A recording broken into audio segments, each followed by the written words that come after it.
आज की कहानी का शीर्षक है चमत्कारी पत्थर। एक गरीब परिवार का लड़का था। उसने अपने बचपन से जवानी तक अपने बूढ़े माँ बाप को बेशुमार मेहनत करते हुए देखा था।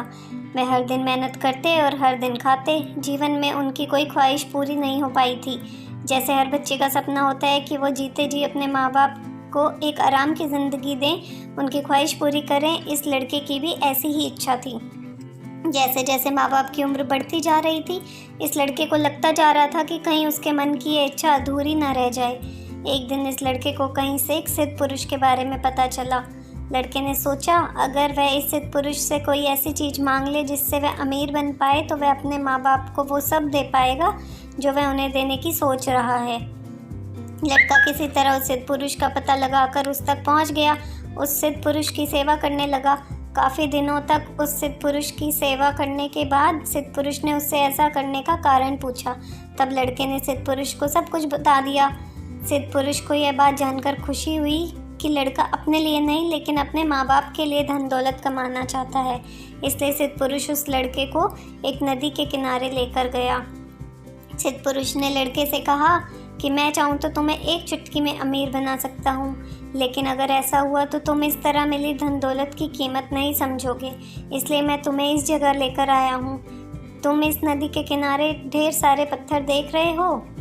उनमें से एक पत्थर ऐसा होगा जो किसी भी लोहे की चीज़ को छू लेगा तो उसे सोने का बना देगा। तुम्हें बस इतना करना है कि उसे ढूंढ कर निकालना है और अपने सारे सपने पूरे कर लेने हैं। लड़का सिद्ध पुरुष की बात सुनकर खुश हो गया। उसे लगा आखिरकार उसे ऐसा उपाय मिल गया है जिससे वह कम समय में अपने माँ बाप की सारी इच्छाएं पूरे करने के लायक पैसे जुटा पाएगा। सिद्ध पुरुष के जाने से पहले लड़के ने पूछा कि वह बाकी पत्थरों में से इस पत्थर को अलग कैसे पहचानेगा। सिद्ध पुरुष ने उसे कहा कि जब तुम उस पत्थर को छुओगे तो बाकी के सभी पत्थरों से अलग वह तुम्हें थोड़ा गर्म महसूस होगा।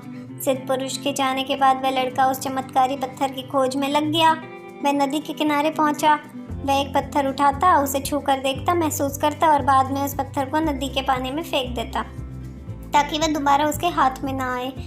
वह उस दिन कई घंटों तक यही काम करता रहा, लेकिन उसे वह पत्थर नहीं मिला। अगले एक हफ्ते तक उसने हार नहीं मानी और वह हर दिन आता, उन पत्थरों को छूकर देखता और नदी में फेंक देता।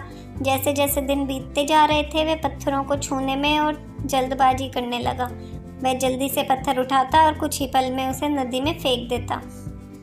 ये अब उसकी आदत बन गई थी। धीरे धीरे 2 महीने बीत गए। आखिरकार वह पत्थर उसके हाथ में आया जो बाकी पत्थरों से गर्म था, लेकिन जैसे उसकी आदत बन गई थी पत्थर उठाना और तुरंत नदी में फेंक देना, उसने उस पत्थर के साथ भी वैसा ही किया। उसने पत्थर को उठाया, पल भर में उस नदी में फेंक दिया। फिर उसे महसूस हुआ कि वह वही पत्थर था जिसे वह इतने दिनों से ढूंढ रहा था। वह पत्थर उसके हाथ आया भी और नहीं भी। उसे अपने आप पर, उतावला और लापरवाही पर बहुत गुस्सा आया। तो दोस्तों, मैं तो इस कहानी से बहुत रिलेट कर पाती। हम अपनी ज़िंदगी में भी अच्छे पलों को बिना उसको इस्तेमाल करे वेस्ट कर देते हैं। तो क्या आप कर पाते हैं? तो मुझे कमेंट में ज़रूर बताएं। आपको वीडियो कैसी लगी? अगर आपको वीडियो अच्छी लगी हो तो वीडियो को लाइक करें, चैनल को सब्सक्राइब करें, वीडियो को ज़्यादा से ज़्यादा शेयर करें। Thank you.